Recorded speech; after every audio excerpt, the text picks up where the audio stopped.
Good morning. Welcome Gareth Rhodes to my far right, Chancellor James Malatras. We have Kelly Cummings, who is our Director of Operations, Dr. Howard Zucker, Commissioner of Health. To my left, Melissa DeRosa, Secretary to the Governor. To her left, Robert Mejica, Budget Director. 3:03, we made it. I hope everyone had a safe and happy holiday. Santa was very, very good to me, maybe better than I deserve. I hope New Yorkers took our caution and celebrated smart. Celebrate smart, avoid shutdowns. That's what my season's greeting card says this year. Celebrate smart. We understand the celebration, the religious significance. Lord knows after this year we need a break.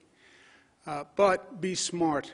And if we're smart, then we can avoid shutdowns because we control our destiny. There is nothing preordained here.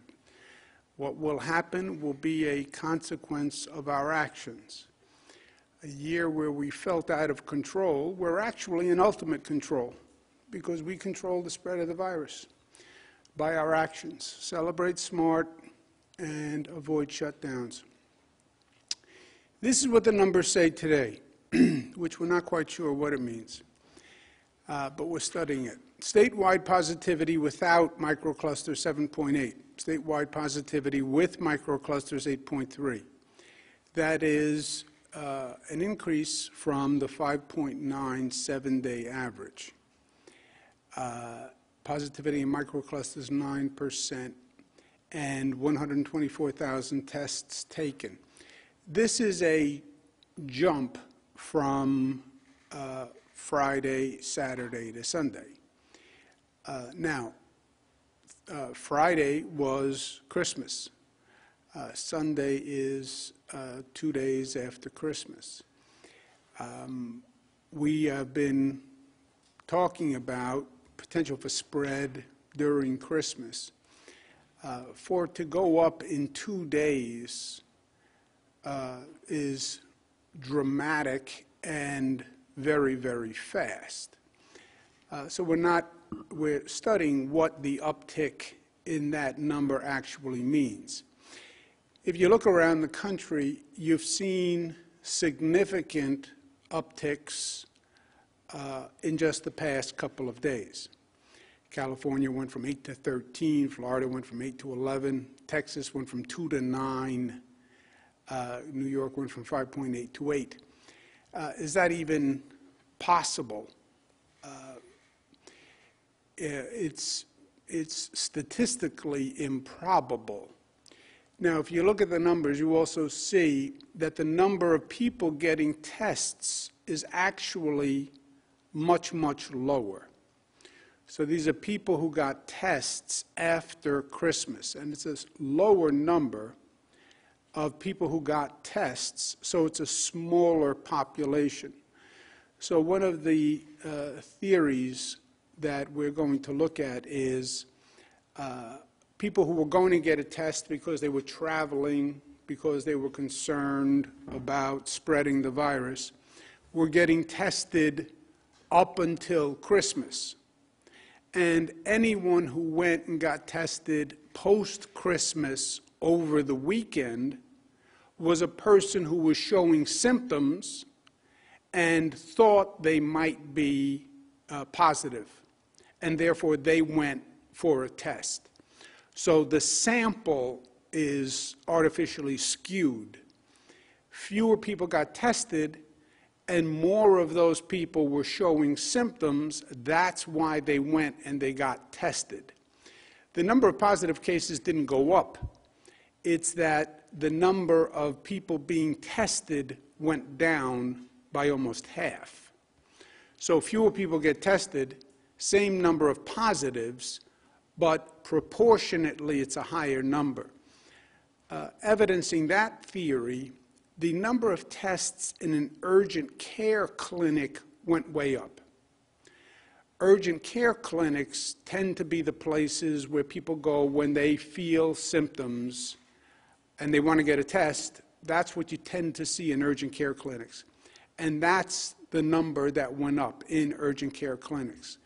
So it may very well be that, and that may be a national phenomenon that we're seeing, but we don't know, and we'll see what the numbers say over the next few days, and that will explain if this is a circumstantial situation, post-Christmas, less people getting tested, and they have a higher positivity because the people who are getting tested are symptomatic, or was there spread pre-Christmas that actually is being evidenced now. You see the test results, 124,000. We were doing 220,000 tests some days, so the number is significantly low. And again, these tests are not random, right? They are people who go for tests. So who went to get a test after Christmas over this past weekend? Possibly people who were symptomatic, because people who were just doing it as a prophylactic went before. But we'll see over the next few days. Statewide deaths, 114. The hospitalizations up 376. Discharges, 425. Fewer people get discharged over the weekend. So the net number goes up, not necessarily the new admissions, but the discharges go down. Statewide ICU up 35, statewide intubation up 30. But the general caution remains the same. Social gatherings spread the virus if you are not smart. Fact, not opinion. Fact. You see statewide where the positivity is. Finger Lakes, again, is the most highly problematic area. Western New York has actually made good progress, but that's on the percent of hospitalized. Positivity, you have Finger Lakes, Mohawk Valley, Capital Region, other places that we have to focus on, and places, frankly, that have to focus on themselves.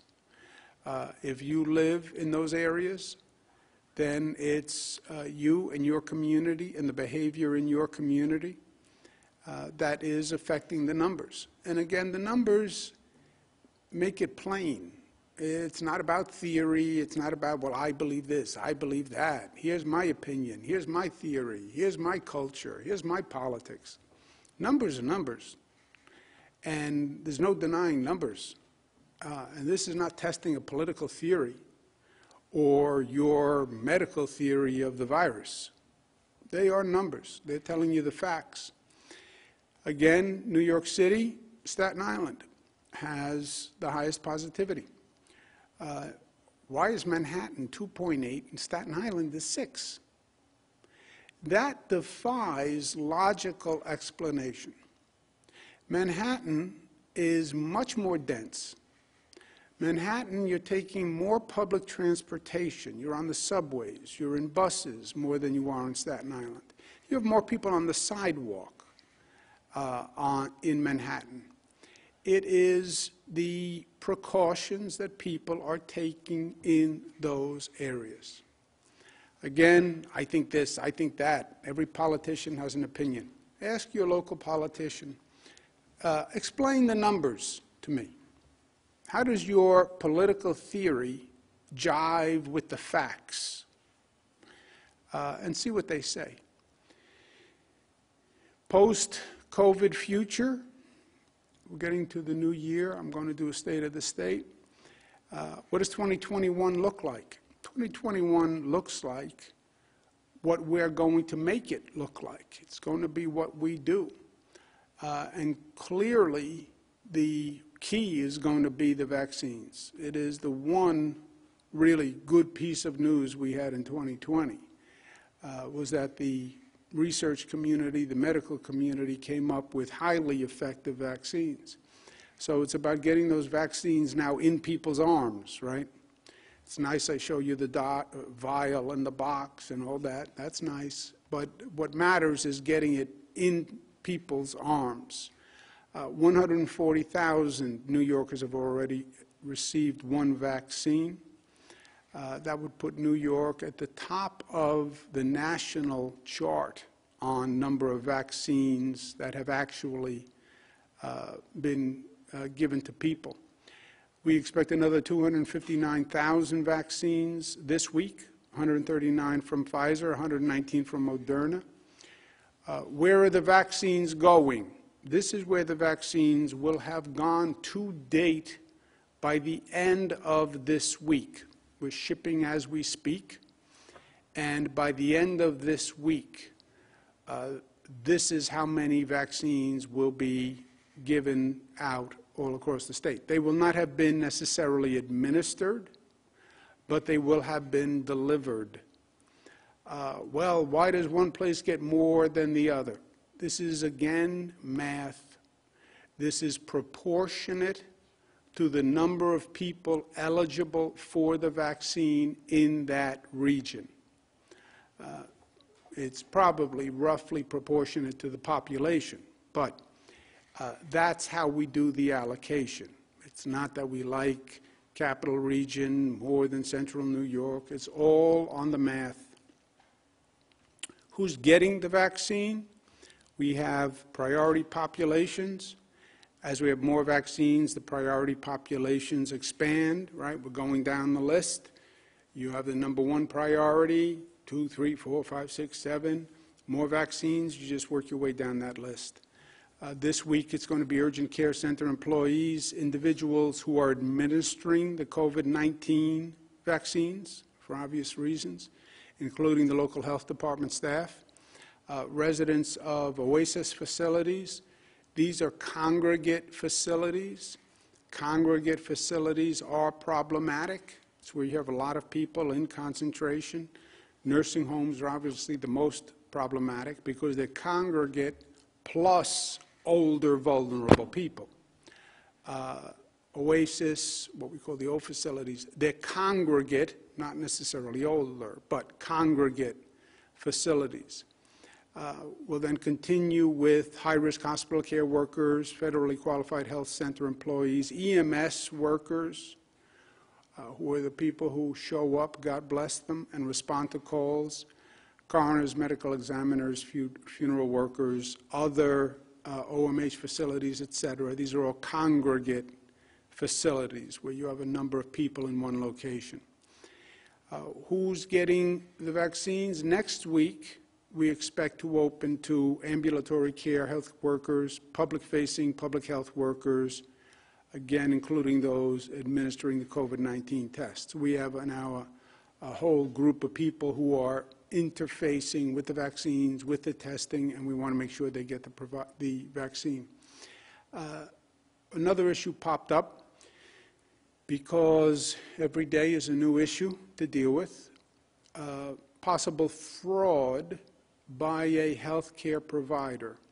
And you're going to see more and more of this. The vaccine is a valuable commodity, and you have many people who want the vaccine. And you'll have fraud in the vaccine process. It's almost an inevitable function of human nature and of the marketplace. Vaccines are valuable, and there'll be people who break the law. And we're looking at one healthcare provider who may have done that. The Department of State, the New York State Police has actually been pursuing an investigation. They're going to refer that case to the Attorney General's office, Attorney General Letitia James, and her office is going to take it on and make it a priority. And we want to send a clear signal to the providers that if you violate the law on these vaccinations, we will find out, and you will be prosecuted. I'm going to sign an executive order that says we're very clear, the vaccines are a priority, there's not going to be any politics at play as to who gets a vaccine, and we look to the CDC, federal government, for guidance, and we will not tolerate any fraud in the vaccination process. anyone who engages in fraud is going to be held accountable. The executive order I'm going to sign today says a provider could be fined up to $1 million and revocation of all state licenses, which frankly may be more of a deterrent than the $1 million. And that will apply to a provider, a doctor, a nurse, a pharmacist, any licensed healthcare professional. So if you engage in fraud on this vaccine, we will remove your license to practice in the state of New York. So we are very serious about this. And this is the type of fraud that will be uncovered. On the old adage that people talk, and somebody gets a vaccine and goes out and tells his buddy, I got a vaccine. How did you get a vaccine? You're not ready, you're not on the priority list. Well, you can go to this place. I was the Attorney General for 4 years. People talk. We will find out, and it's not worth risking your license as well as a possible civil and criminal penalty. We're also going to be extending the housing eviction moratorium by executive order. We are working with the legislature. The legislature is going to reconvene this week. We've been working with them on a piece of legislation that will also extend the eviction moratorium. We want to make sure that homeowners are protected, that it doesn't affect their credit rating. There's no mortgage foreclosure. The legislature convenes today, and we have an agreement with them on a housing moratorium bill. We want to get to May 1st, and we'll see what happens by May. But we want to protect tenants. We want to make it simple. We don't want people evicted. We don't want them to have to go to court to fight the eviction. But we want to make sure they're not committing fraud either. So they will make representations that will be legally enforceable. Again, we have an agreement, and as soon as that bill is passed, I'll sign it. Today, I'm also signing an executive order to withhold pay increases for all state commissioners and statewide elected officials. This is the right thing to do, I think. Obviously, it's easy for me to propose something that's going to affect myself. This also affects all commissioners and statewide elected officials. Dr. Zucker, for example, won't be getting a raise this year. It's no reflection on what these commissioners have done. They probably worked harder this past year and performed better than any commissioner in their position, frankly, in decades. There has been no test like this test for a government official. But I appreciate their sacrifice and their showing of solidarity for the people of this state during this difficult period and during this difficult financial period. I also want to thank the Lieutenant Governor and the Attorney General and the Controller for the same statement that they're making. They've all worked incredibly hard this year. And this is another sign of their commitment in their public service. So I thank them very much. The bills in the New York State Department of Health continue to work together to develop a pilot plan that would allow the bills to operate. Now, this is not just about attending a football game. I want people to understand. We are trying to find a way to reopen businesses and use our technology to reopen businesses. It is not going to be an option for us to keep the economy closed until the vaccine hits critical mass. The experts are talking about hitting critical mass on the vaccine, herd immunity. Maybe June, some say September. Some are now saying the end of the year, by the way. And the percentage of the population that has to be vaccinated keeps changing also. It started at about 60%, and it went to about 70%. Now it's about 80%. Some people are saying as high as 90%. That is going to take many months.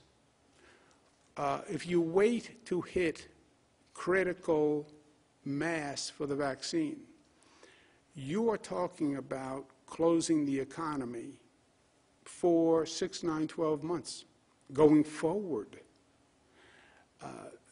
If it goes to 12 months, that means a longer period than since this began. That is not possible. It's not possible economically, psychologically. It's just not possible. So how do you start to reopen businesses safely?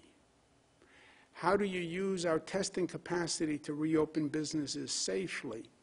And that's what we're working on, and that's what the Department of Health is working on. Well, you should be giving tests to other groups. First of all, we have rapid testing that we provide to any nursing home, any county, any local government, free of charge. As much as they request, we can provide. We have never not provided an amount of rapid testing that has been requested by a local government, local Department of Health. So it's not that we have a shortage of rapid tests, but we do have to have a model that shows we can start to reopen businesses.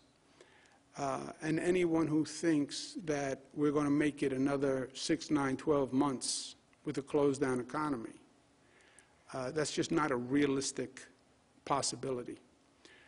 So that's what we're trying to work on and demonstrate. Can you do it? Can you use testing to reopen a business safely? And can you do it on a large scale, which would be the bills? Also, many stadiums across the country are already open and without any testing whatsoever. But the model DOH is working on is smart. How do you use testing to start to reopen businesses?